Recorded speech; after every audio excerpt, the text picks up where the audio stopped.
ፕሬዝዳንት ልዩ የዋንጫ ተሸላሚዋ የዩኒቨርሲቲው መምህርና በቀጣይ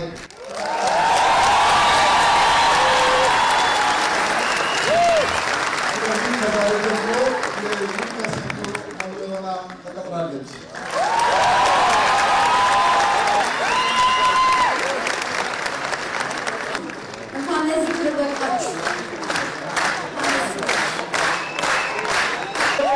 ዘርፉ ደግሞ ዩኒቨርሲቲው በከፍተኛ ትኩረት ሰጥቶ እየሰራበት ያለ ትምህርት ዘርፍ ነው።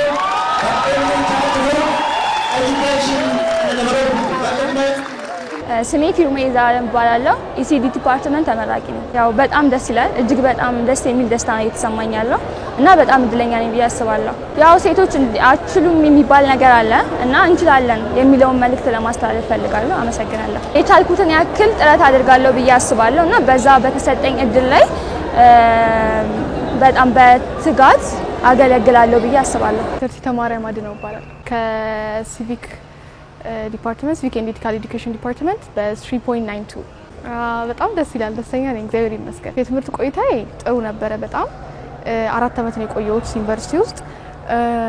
ለሌሎች ታናሽ እህቶቼ የማስተላልፈው ነገር ምንድነው አንዴ ግቢ ከገቡ በኋላ ዩኒቨርሲቲ ከገቡ በኋላ ላይ ሌሎች ነገሮች ላይ ሳይሆን የገቡበት አላማው ላይ ትኩረት አድርገው አላማቸውን ሳይስቱ ጠንክረው እንዲሰሩ። በቀጣይ ብዙ ነገሮች አስቤያለሁ። ያው የተመረኩበት በማስተማር ነው። ስለዚህ እንደ አስተማሪነቴ ቀጣይ ተማሪዎችን ትውልዶችን ማፍራት በአጠቃላይ መምህራኖች ግዴታ ነውና እግዚአብሔር ካለ በዚሁ ደረጃ ጥሩ መምህር ብቁ መምህር ለመሆን ሞክራለሁ። ስሜ ገብሬ ሙኔ እባላለሁ። የኮተቤ ዩኒቨርሲቲ የአካውንቲንግ እና ፋይናንስ ተማሪ ነኝ። እያንዳንዱ ሰው ምን አለበት ከማመን መታመን የሚባል ነገር አለ። ስለዚህ ሁሉም ሰው ታማኝ መሆን አለበት። በሚቀርብ ባለበት የሥራ ክህሎት ድርሻ ታማኝ ሆኖ መገኘት አለበት። ምክንያቱም ታሰው ሀገር መጀመሪያ ይቀርማልና ሀገርን መጀመሪያ ማስቀደም ከዚያም ቀጥሎ ህዝብን ግን ሁለቱ የማይነጣጠሉ የአንድ ሳንቲም ገጽታዎች ናቸውና ባሉበት ሁሉም ተማራቂ ተማሪዎች ለራስ ጥቅም ለግል ጥቅም ሳይሆን ለህዝብና ለሀገር ጥቅም ሲሉ መታገልና መጣር አለባቸው ያምናለሁ። ፍቃዱ ጌትነት እባላለሁ። እኔ እንግዲህ በሁለተኛ ዲግሪ በኤዱኬሽናል ሊደርሺፕ ኤንድ ማኔጅመንት ነው የተመረኩት።